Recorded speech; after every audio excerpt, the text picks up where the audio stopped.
Good evening, everybody. Welcome to another episode of Recollection. This is James, and for today's episode, something that a lot of people have been talking about in the Discord and something that I wanted to focus on is the current situation with Grand Archive just coming out and LGS is picking them up. We're in the United States, so around the country here. And there's just a lot of, I think, newer store owners who are asking a lot of questions about that sort of stuff or how other stores are doing with their local play. And I just wanted to share the Havens experience. We are in Castleberry, Florida. It's right by Central Florida. And here we go. First thing I wanted to do was give a shout out to our locals. On last Thursday, we had... I don't remember how many people we had, but basically I was just doing a shout out to the top four. We had Venny, who got first place with Fire Lorraine, and she was tied with Alex Garcia, who was on Win Lorraine, so we had Fire and Win Lorraine. We also had Tim in third place with Fire Sylvie, which was really cool. Tim's been very faithful to that character, and it's nice to see it pay off. I believe it's the Rhapsody combo. Just a ton of aggression with most of the Rhapsody combos. And in fourth, we had Joe, who was on Win Tristan, which was really cool to see. Not too many Tristan decks out there. I would love to see more of Tristan being played. In fact, when the new Fire Dagger comes out in the Fractured Crown supplement set with the Fire Dagger, I'm going to be trying out Tristan as well. So looking forward to hearing more about Tristan decks. But having that, as I just mentioned, having that kind of variety, hitting top four is really awesome. It would get kind of boring if every single locals it was, all Win Lorraine or all Fire Lorraine or all Fire Rye. However, the interesting thing is, over the past few weeks where we've been playing locals, and we usually have on the slower days it's like 6 to 8 people, but we've also had up to about 20 people. The first week, I believe, was Fire Rye. It was just people being melted in like 4 or 5 turns, and people who weren't ready for that or who were new to the game, which is natural because the game just came out. That was just something a lot of the newer players were afraid of. They were thinking, well, I just got into this game, and apparently Rye just like melts people, and there's nothing you can do about it.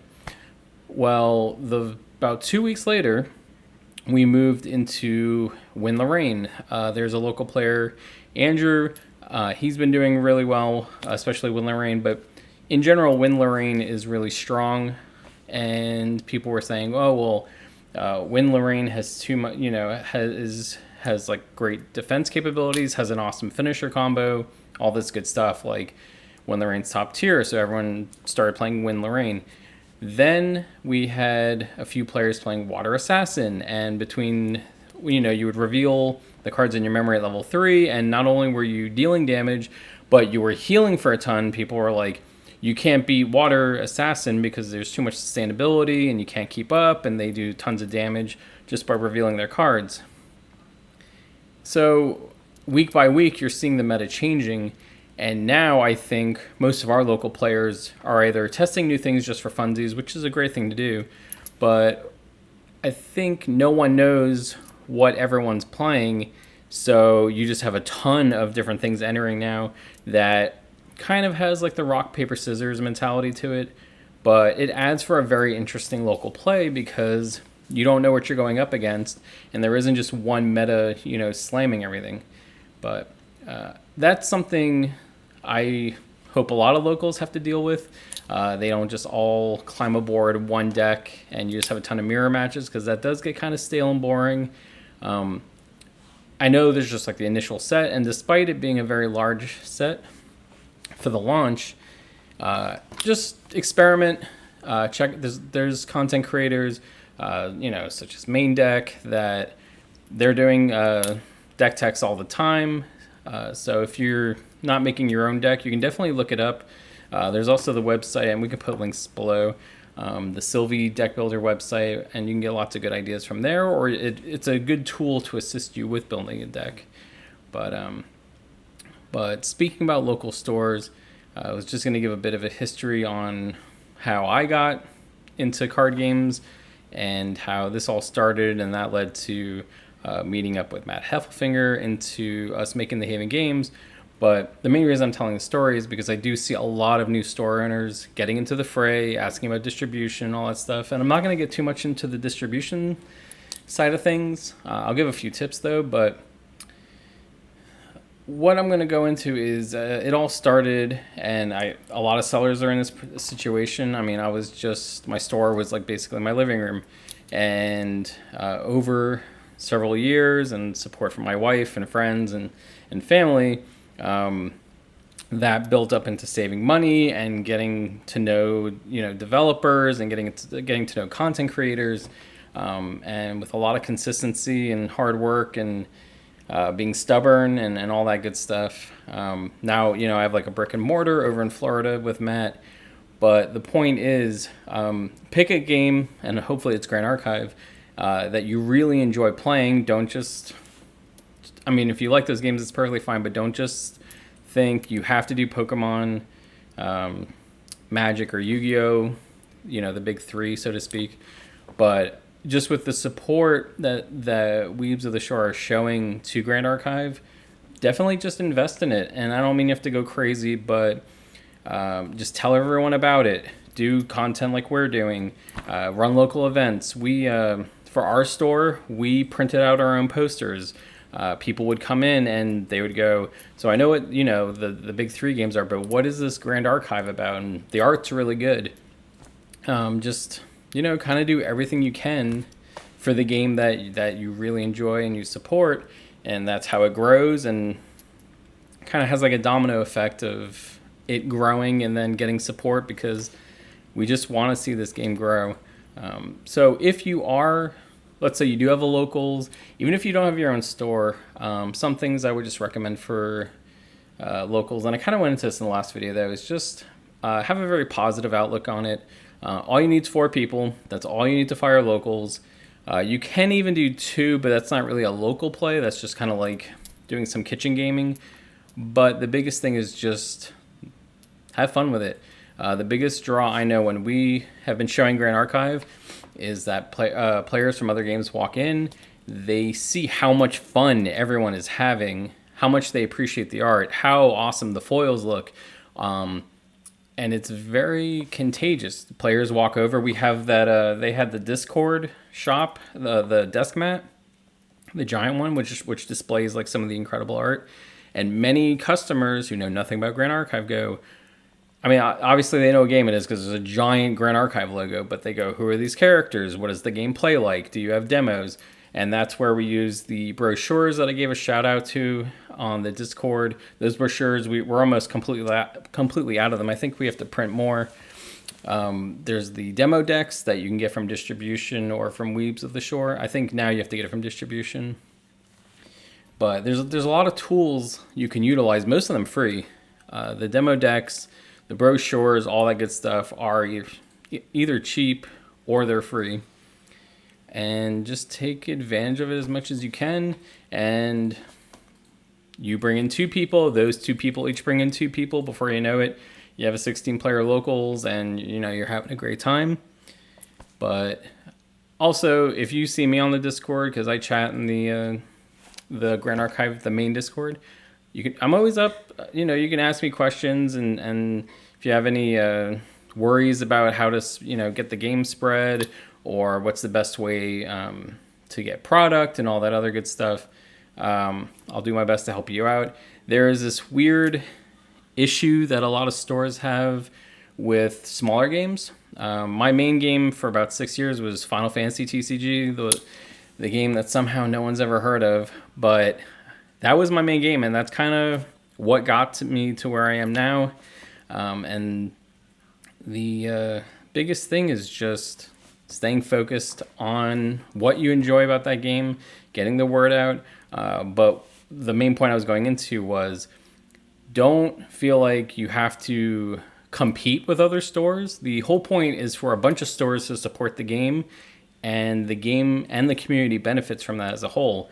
You want multiple Grand Archive communities going on, and then they network with each other, and that's how you get regionals, and that's how you get bigger events where you could have like, I mean, you can do this store versus that store, but you want the game to keep succeeding to where it is available at different locations, and competition is a very good thing for the game.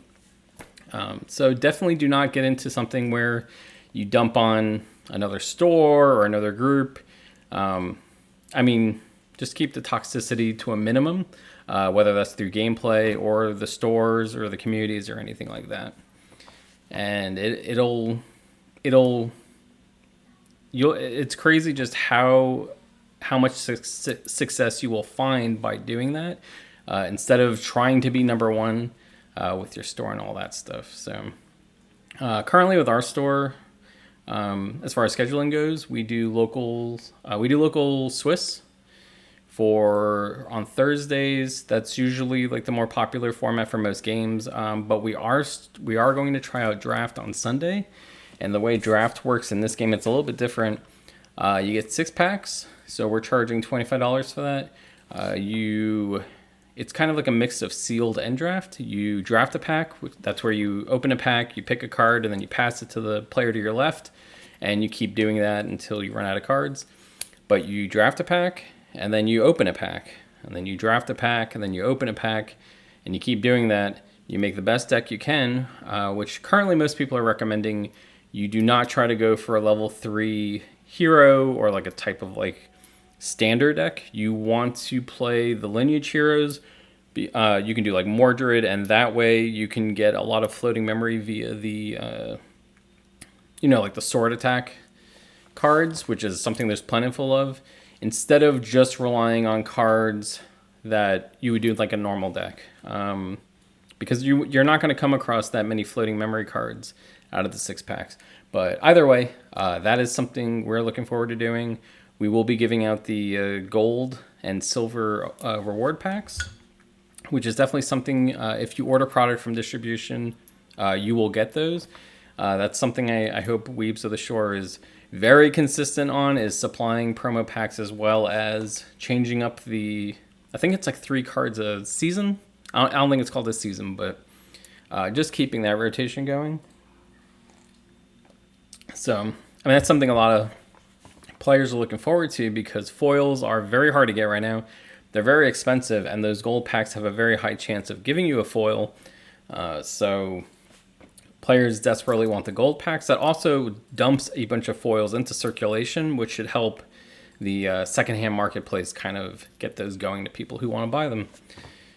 But if you're a store, or not even a store, just trying to get a local group going, be very consistent with your local play. Consistency is very important, because when people are trying to figure out what they're going to do for the week, they want to be able to count on an event firing. They want to count on the host providing event packs or whatever you guys want to do. I mean, you guys can even do like pizza and drinks with your event, and that's what you get. But as long as people can show up and they know there's an event firing and they're going to have fun, that is something that will attract the group to show up, bring more people. Just keep it as consistent as you can. Something very important for consistency as well with events is having a reliable judge.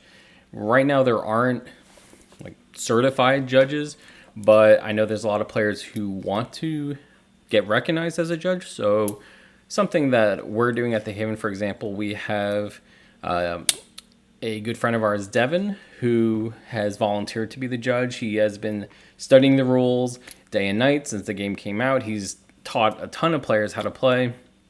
But you want an authority, even if it's not official, so that when something goes awry, they know who they can turn to, or they can just shoot their hand up in the air and yell judge, and everybody knows who the reliable source is for information.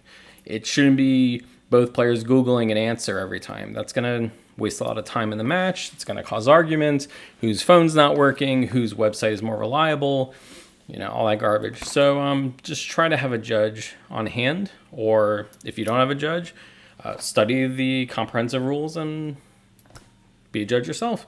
And who knows, that might pay off when they do official judges. I don't claim to know what they're doing, but most TCGs have judge foils or judge playmats, or they compensate judges at events with money or a product. Who knows? But if you enjoy the game and that's something you're into, it's definitely a service you should look to provide and hopefully get compensated for. Speaking of just, stuff we should expect and consistency, kind of transitioning into this topic, something that's very important to me. I agree with all of it, but on the Discord, my locals, kind of, the Grand Archive Facebook page, there is a lot of praise for the Grand Archive devs. They absolutely deserve it. I'm very excited to meet them. Whether it's probably going to, the first opportunity for me is probably going to be Ascent, unless we happen to get a interview or something sometime soon, which would be great. But my whole point is there's a lot of praise and cheering going on.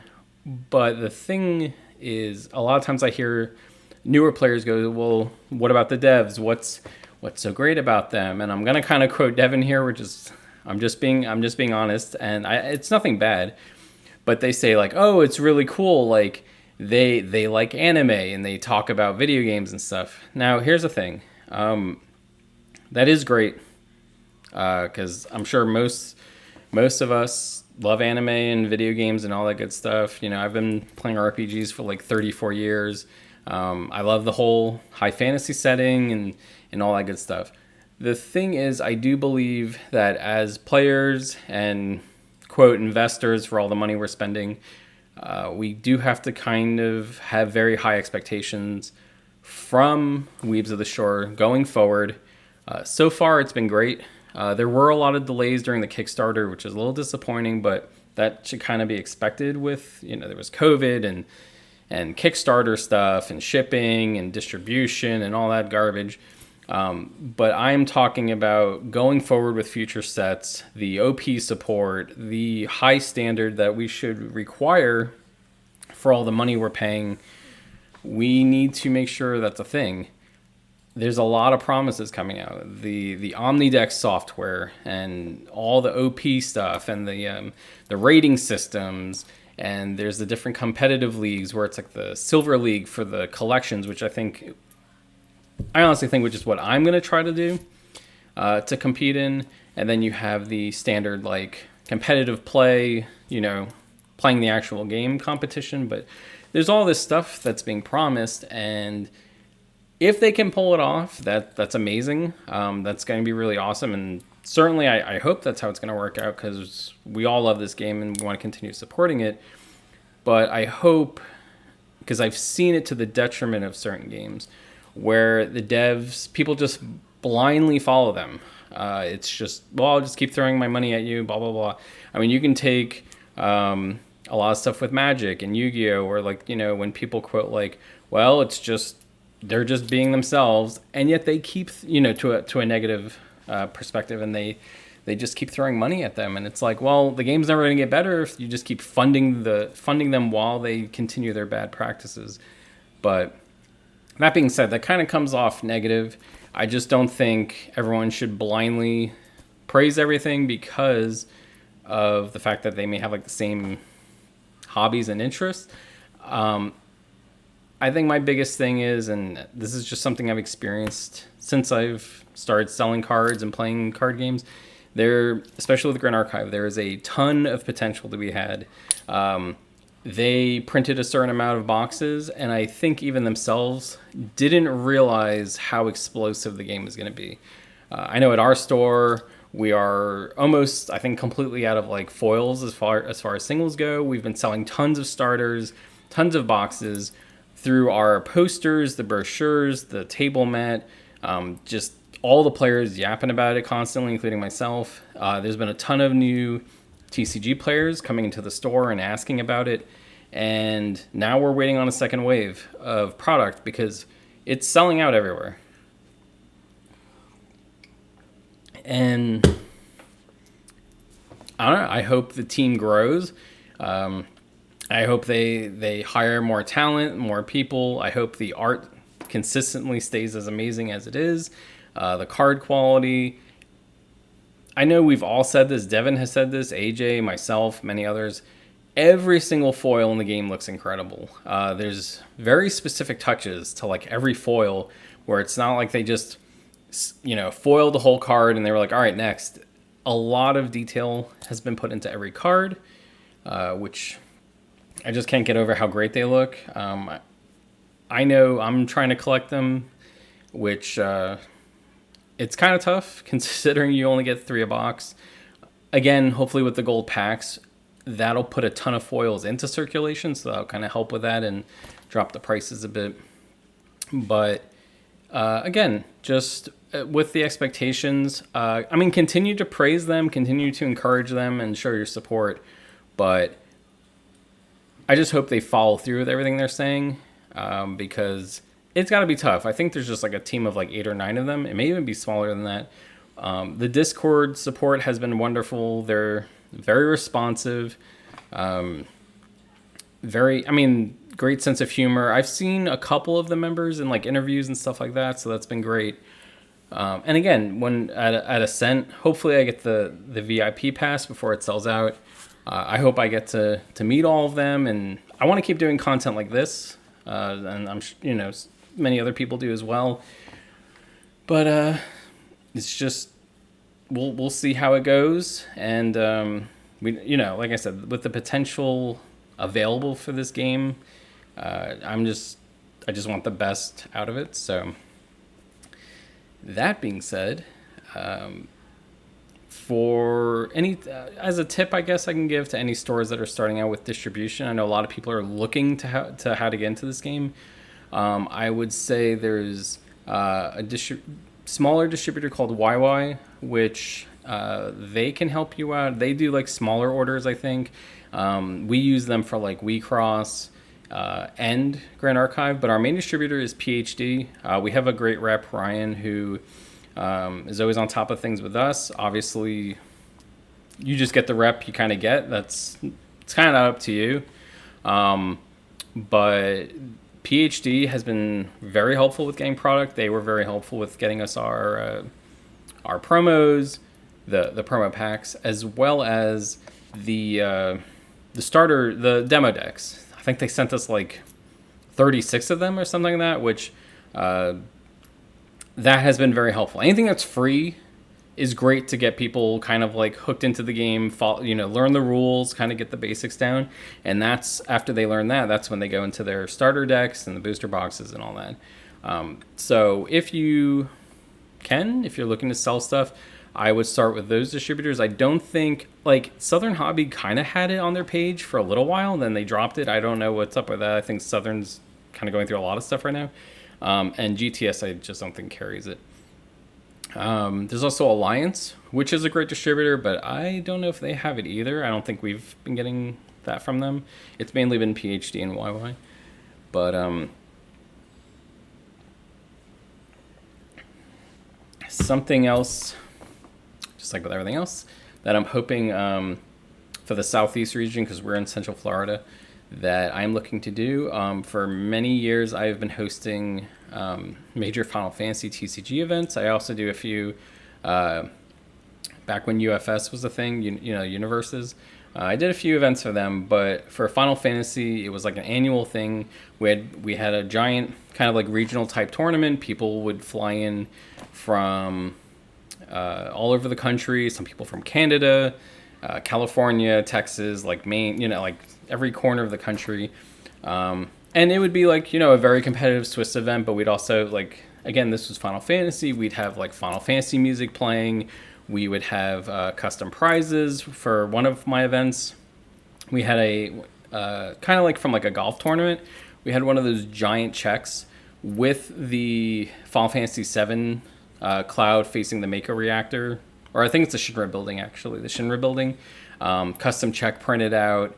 We had for my fourth tournament, we had like a giant cane trophy from Final Fantasy IV. He was standing on top of like a crystal pillar.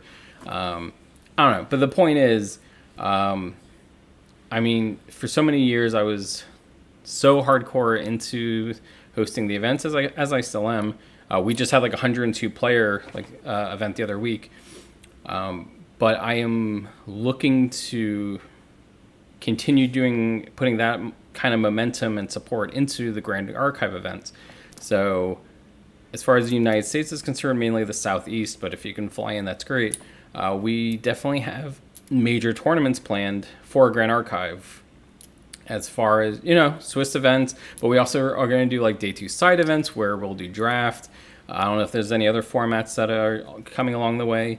We may do like a multiplayer format that is teams and stuff like that, but you can't have the same character, or we'll have some kind of like fun regulation on it.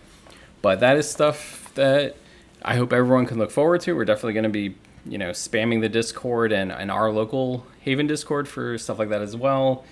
But I'm just, the Haven is just all in on this game. We from our very first the pre-release event we had a few months, which wasn't like a pre-release. It was like Weaves of the Shore sent us boxes and the Kickstarter starters, which was very generous of them, and it was kind of like it was like a pre-release, so to speak, and everyone had a blast. But we're going to be just doing, with that event we had like 16 people, and then locals we had like 18 people, and it's just growing and everyone's having a blast. So definitely just want to do major events, and I'm looking forward to meeting all the other Grand Archive fans and players out there. I would hope if we could get some of the dev team to visit as we host it, or even some of the artists, that would be fantastic. Excuse me. But yeah, I think that kind of wraps it up for this episode.